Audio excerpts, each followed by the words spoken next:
आज जो आंदोलन हुआ है वो आंदोलन बताते हैं कि वाकई देश की राजधानी दिल्ली में अलग ही तस्वीर देख रही है। और चौथी जो बड़ी महत्वपूर्ण बात है कि देश की संसद चल रही है, संसद चल नहीं पा रही है, फिर से शो हंगामा हो रहा है, यानी कि सड़क से संसद तक हंगामा ही हंगामा देखा जा रहा है।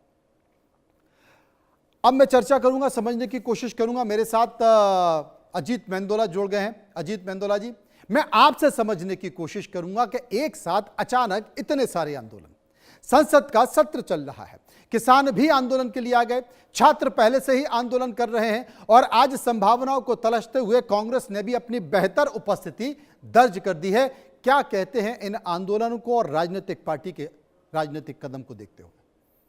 मनु जी, आपने अपने जो सर्वे दिखाए हैं उन सारे सर्वों का अगर आप विश्लेषण करें तो पाएंगे कि सरकार की परेशानी बढ़ी है और बढ़ रही है। अगर सरकार ने अभी भी समय रहते हुए अगर कोई कदम नहीं उठाए तो निश्चित तौर पर ये परेशानी बढ़ेगी।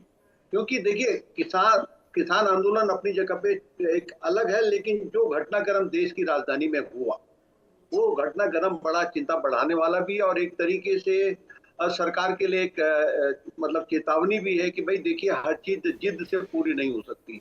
अगर सरकार से चूक तो हो गई है, देखिए ये तो मानना पड़ेगा, सरकार से चूक हो गई है। क्योंकि इस हिसाब से कहूंगा मैं कि सरकार को क्या पता नहीं था कि जो कॉकरोच पार्टी जो इतने दिन से धरने में 20-22 दिन से धरने में बैठी थी और तमाम तरह की भीड़ वहां बढ़ रही थी और कई तरह की बातें हो रही थी, तो क्या सरकार की एजेंसियां, गुप्तचर एजेंसियां, तमाम एजेंसीज होती है, उनको पता होना चाहिए था कि भाई इस तरीके का मामला बढ़ रहा है, इसको समय पे दबा देना चाहिए था या बातचीत का रास्ता खोल के इसको निपटा देना चाहिए था। हालांकि गृह मंत्रालय ने पुलिस कमिश्नर को बदला दिल्ली के और उसके बाद नए पुलिस कमिश्नर ने वह इतना भर करा कि वांगचुक को अस्पताल में भर्ती कर दिया।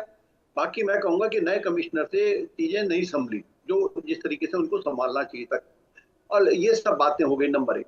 नंबर 2 बात, इस पूरे घटनाक्रम में देखिए, मैं क्या कहता हूं कि पिछली बार अगर 2012-13 की बात अगर आप करें, 2012-13 में एक अन्ना हजारे जी धरने पे बैठे थे और उसका एक बड़ा आंदोलन खड़ा हो गया। उसके पीछे बीजेपी संघ तमाम जुटे और बड़ा आंदोलन खड़ा हो गया। केजरीवाल की पार्टी का जन्म हो गया, बीजेपी को राष्ट्रीय स्तर पर बड़ा बूस्टअप मिला।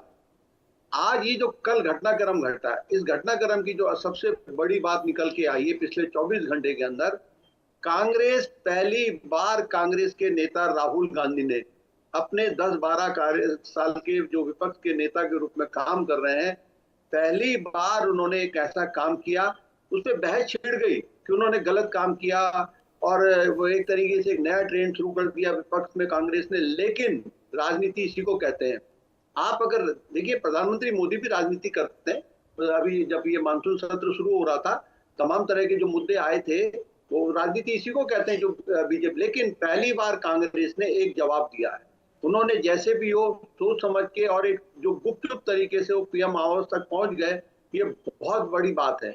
बड़ी बात इस लिहाज से कि एक इतना संवेदनशील इलाका जहां की हर समय जो पिछली धारा जिसको 144 अब 161 शायद उन्हें लगी होती है, 5 से ज्यादा लोग उस इलाके में मूवमेंट नहीं कर सकते। आप बताइए, राजा जी जो खड़गे जी का घर है, वहां से लेकर अगर पीएम तक इतने 100-150-200 लोग पहुंच गए हैं, तो कहीं ना कहीं पुलिस और खुफिया तंत्र की बड़ी चूक। इसमें बहस होगी, जो भी फैसला सरकार करेगी किसी भी अवसर पे, वो एक अलग विषय है। लेकिन कांग्रेस को कायदे ने, राहुल गांधी ने पहली बार एक कायदे का फैसला किया और कायदे से उसको आंदोलन को आगे तक ले जा रहे हैं। कहीं ना कहीं देखिए, गिरफ्तारी में उनको हिरासत में लिया गया है, प्रियंका गांधी को, राहुल गांधी को। पूरे सबसे बड़ी बात क्या हुआ मन्नू जी, इन्होंने, कांग्रेस ने बहुत समझदारी से पूरे देश भर में अपनी जिला इकाइयों को और प्रदेश इकाइयों को कहा कि आप भी गिरफ्तारियां दीजिए। इसी टाइम पर ऐसे मौके पे तो आपको मैं बता रहा हूँ, पूरे देश भर में हर जिला मुख्यालय में, हर प्रदेश मुख्यालय में कांग्रेस के नेता गिरफ्तारियां दे रहे हैं। तो कहने का मतलब कांग्रेस को रिचार्ज कर दिया। कांग्रेस के कार्यकर्ता जो सुस्त पड़ गए थे, जिनको लगता था कुछ नहीं हो रहा है, कांग्रेस को एक ऑक्सीजन मिल गई है इस मुद्दे के बहाने। आनंद अमित, राष्ट्रीय प्रवक्ता, मेरे साथ बीजेपी के जुड़ गए हैं, मैं उनके पास चलूंगा।